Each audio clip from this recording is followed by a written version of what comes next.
जय हिंद दर्शक मित्रों, आप देख रहे हैं स्टार न्यूज नेटवर्क और मैं रामजी दुबे। इस समय मैं जौनपुर जिले के सरावा गांव में मां अखिलेश्वरी धाम में अपनी हाजिरी दे रहा हूं। यहां परम पूजनीय नवनीत मधुकर जी की राम कथा चल रही है। उनकी मधुर वाणी, उनकी अभिव्यक्ति कला, इसके विषय में हम जैसे तुच्छ व्यक्ति कुछ नहीं कर सकते हैं। ऐसे व्यक्तित्व को सुनने का मौका कभी कभी मिलता है। आज हम सभी का सौभाग्य है, इस क्षेत्र का सौभाग्य है कि ऐसे विराट व्यक्तित्व के मालिक परम आदरणीय, परम पूजनीय नवनीत मधुकर जी को सुनने का हम सभी को मौका मिल रहा है। और मैं धन्यवाद भी दूंगा श्री आचार्य अखिलेश तिवारी जी को और भैया राम तिवारी जी को और आयोजक आचार्य श्री दुर्गेश तिवारी जी को, जिन्होंने इसका आयोजन करके हम सभी को यह शुभ अवसर प्रदान किया है। दिन में सहस्त्र चंडी यज्ञ का आयोजन किया गया है, उसका लोग लाभ ले रहे हैं। तत्पश्चात 5 बजे से लेकर के 9 बजे तक राम कथा श्रवण करने को मिल रही है। ऐसे व्यक्तित्व जीवन में बड़े सौभाग्य से मिलते हैं। आइए हम परम पूजनीय नवनीत मधुकर जी से कुछ वार्ता करते हैं। न्यूज नेटवर्क और मैं रामजी दुबे। विगत 7 दिनों से राम कथा रूपी त्रिवेणी में मुझे भी गोता लगाने का मौका मिला है। हम सभी सौभाग्यशाली हैं और आज हम आप लोगों को ऐसे विराट व्यक्तित्व से परिचय कराएंगे। हालांकि परिचय के मोहताज नहीं हैं, फिर भी उनके दर्शन कराएंगे जो जिनके श्रीमुख से वाणी उसी तरह से लोगों के हृदय में घुस जा रही है।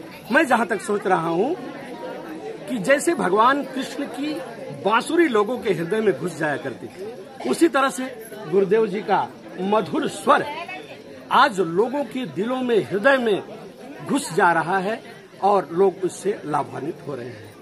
गुरुदेव जी, आज के इस माहौल में जहां आदमी को देख करके डर रहा है आदमी, मारता है आदमी और मर रहा है आदमी, आदमी को लूट कर घर भर रहा है आदमी हैरान है क्या कर रहा है आदमी। तो ऐसे समय में आपकी ये कथा कहाँ तक प्रासंगिक है? किस तरह से आप क्या संदेश देना चाहते हैं लोगों को?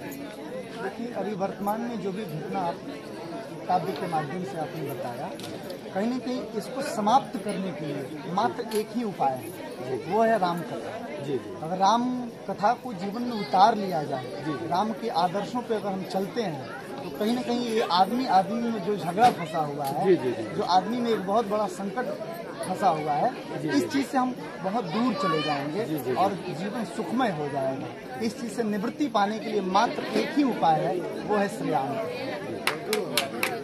गुरुदेव जी, एक प्रश्न और है कि अभी जैसे कथा हो रही है, ऐसे समय में तमाम तरफ से लोग आपस में चर्चाएं भी करना शुरू करते थे। जितना ध्यान देना चाहिए लोगों को, कहा जाता है कि आंख बंद मतिमंद खड़ा संसार है क्यों, आज इस मिलते अमृत पर करे विचार क्यों। ये अमृत की वर्षा हो रही है, लेकिन इसके बावजूद भी जितना लोगों को इसमें रुचि लेनी चाहिए, ये भी बहुत कम देखने को नजर आ रहा है। इस संबंध में आपका क्या?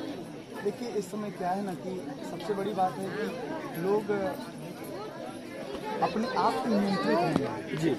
और अनियंत्रण का ये कारण एक और है कि हमारी जो चित्त वृत्ति है, हमारी मनोवृत्ति है, वो सांसारिक सुख को प्राप्त करने के लिए, सांसारिक भोगों में लिप्त होने के लिए इतना व्याकुल है, व्यक्ति परेशान है धनार्जन के लिए, इसलिए आज रुचि कम हो गई है। और दूसरी बात, इसी रुचि कम होने का कारण ये है, आपके हमारे अंदर से, लोगों के अंदर से संवेदनशीलताएं खत्म होती जा रही हैं। इसका ये भी मुख्य कारण है। तो मैं कुल मिलाकर के कहना चाहूँगा कि ये जो भी आपने प्रश्न किया, इसका एक ही उपाय है कि अगर नित्य प्रति भगवत कथा में अगर लीन रहा जाए, भगवान की कथा को श्रवण किया जाए, राम के आदर्शों को माना जाए, कथा को जीवन में उतारा जाए, तो ये सारी जो समस्याएं हैं वो समाज से दूर हैं। बहुत बहुत धन्यवाद गुरुदेव जी।